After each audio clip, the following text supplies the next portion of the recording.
I want to share with you everything I know about Instagram, what I love, what I hate, what other Instagrammers are doing that's working really well. All these tips and tricks you can take, absorb, and then start to do on your own profile right now. When I'm out meeting new people, my Instagram profile is my business card. I will talk to them like a human being and learn their name, but the thing I do before I leave them is I will go to search, hand them my phone and say, type it in and follow yourself. It's fun, try it. Once I have theirs, I'll follow them back. And I love that because the next time they post may be a day to a week later, but I'll see their posts, I'll remember, oh yeah, I met this person. Let me check out more stuff about them.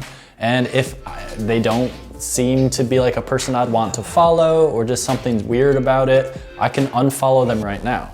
So I will just collect as many as I can.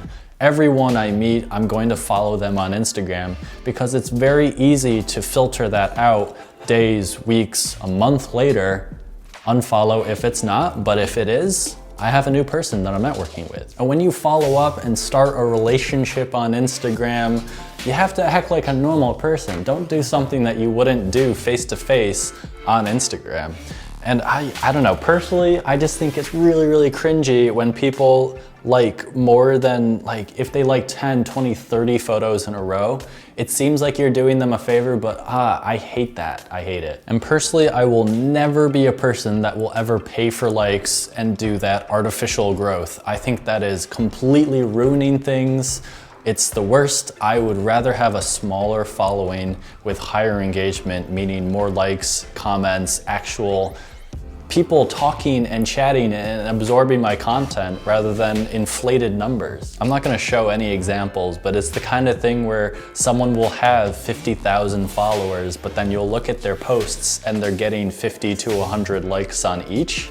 Something's wrong there, right? You want your following to actually care about your content and to be commenting and liking and following your journey and watching your stories. And I think Sarah Dietschy here in New York City is a fantastic example of someone whose growth, I remember when she had like 10,000 followers, like not too long ago. She's already up to 50,000, but her engagement is just following suit exactly with it. Like her fan base is so tapped into what she's doing and following her along and engaging with her content. And if you're someone with a smaller account wondering how to get on the radar of someone that you follow, someone with a larger following, it all comes down to providing value. You have to help people. You cannot expect people to help you. You have to help. I've been watching these documentaries on Vox that are pretty much like very highly polished and produced little mini travel vlogs that are produced by this guy, like just traveling by himself. And I think Johnny has a wonderful future. Like he's about to blow up. He's only got 2,000 followers on Instagram, and his stories are pretty much the behind the scenes, the instantaneous version of the polished films that he's making on YouTube for Vox. And I just think his stuff is fantastic, and engaging with him in a meaningful way, really, saying how much I love his stuff, explaining why, and then sharing his work with my following is a good way to get on his radar. I'd love to work with him. It'd be so fantastic to sit down, grab coffee, maybe interview him for the channel, and then maybe eventually travel. It would be so fun to travel with this guy. I think that'd be great. I'm typically posting once a day to the main feed, but I'll skip a day every so often if I don't have anything exciting to share. There's no reason to force it. You want to keep your quality up, but I do that to keep consistently in the front of this row for stories. Because as a filmmaker, as a video guy, the stories aspect is a huge part of why I love Instagram, not just the photography. You wanna keep on the left side of this row because there will be people that I want to watch the story of. Like I'd love to keep up with what Sarah is up to, but if she's all the way in the back of this row, it's easy to forget that her videos exist. So you wanna stay all the way over here. There are a lot of hidden factors that will go into this, but I think consistency is the best thing that I've found. You want to post at least 5 to 6 stories a day, post an image to the main feed once, if not every other day, and I think you'll show up here more often. Theme is really important for Instagram because I think it's a platform that focuses on curation and really micromanaging and tweaking and perfecting what you post instead of just showing this raw, authentic, like crappy looking thing. And I think that's what Snapchat is more. It's more in the moment, it's more authentic, but Instagram, like, polished, especially when it comes to the photography on your main feed. You want your photos to be different every single time so that people are interested and surprised when they see, but you do want a central theme. And for some people, like Taylor Cut Films here, it's mainly him. You know, his color grading is very unique. He's got those colors, everything's very oversaturated. But you'll see him. He features himself in a lot of these. My main focus has been YouTube and video, and I think my Instagram is kind of a reflection of whatever's going on YouTube. I have a lot of thumbnails of videos I'm uploading, the places where I've been going to shoot my films, the tools that I've been using to do so, and this overarching theme of filmmaking, entrepreneurialism, and minimalism. It's definitely reflected in this. Nolan is a photographer who spends a lot of his time on the beach and in the water, and you can definitely see that. His theme is very strong. In 10 seconds, you absolutely know where he is, what he does, what he's passionate about, and that he's pretty damn talented. Just by looking at his Instagram in like a minute, I think I would hire him if I was doing some kind of Hawaii vlog or commercial in the water. And I love that you can also see that Devin Supertramp, Ben Brown, Sam Colder, all these people that I follow are also following his work, and it just speaks to his credibility. If you're a business or company, you can use Instagram to share the best stories of the people who are using your product or service. I think Red Digital Cinema does that pretty well. Like, their photos are a lot of times reposted from people who are using their gear, and just stories of how the Red cameras like help them out with their productions.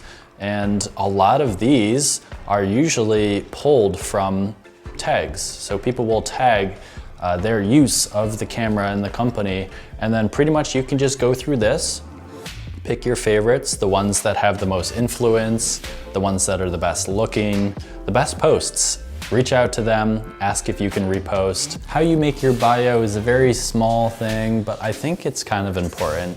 You want to be very straightforward with who you are very quickly. I like to place my location so that people know where I am. If I'm traveling, I can update that, but then I also preemptively post where I'm traveling to next so that people can see that and kind of reach out to me instead of me just posting the moment I'm there. I'm not sure how well the organic discovery is on Instagram. I don't think I get too many followers from that. I don't use hashtags. I don't really do too many collaborations or get shout outs from other accounts. I think most of my followers are coming from other platforms, whether it be Twitter or Facebook or mainly YouTube, because when I shoot stories, I will download every single one as I shoot them and then use those in the end screens of my YouTube videos, because in essence, my Instagram stories are pretty much behind the scenes for my YouTube videos. And the last thing I want to talk about are the direct messages. I think this is amazing. I love the way this is organized, how it works, and now the fact that you can click on links that you send within the DMs in Instagram. Every so often I will get people who don't really understand the benefit of talking to these people. They'll be like, why do you want to answer questions or even just like talk to people one-on-one? And the reason is, you know, I'm building a brand. These people down the road are going to be more inclined to engage with my content, to buy a product if I reach out and actually give them a little bit of my time, answer their questions, help them once again provide value.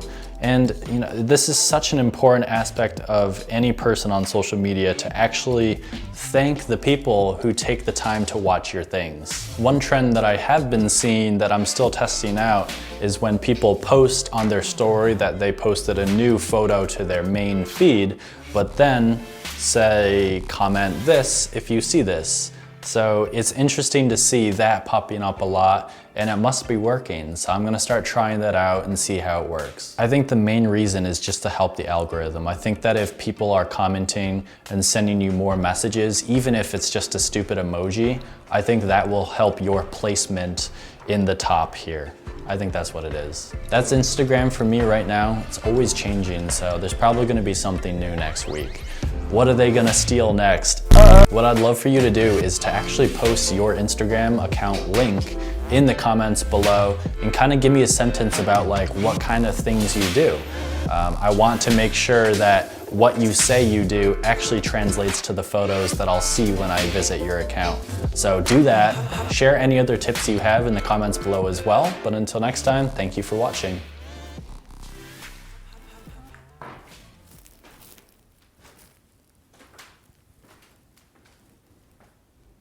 You're probably wondering, is he gonna do that thing again when he stands behind the camera?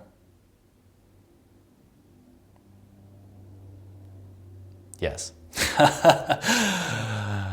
All right, I guess, I could kind of pick, ooh, the camera's moving now. Now there's a light right there, a torch LED on a light stand, and one over there, and some crazy, look at that. It's a bit intense, I'll admit, but I like it.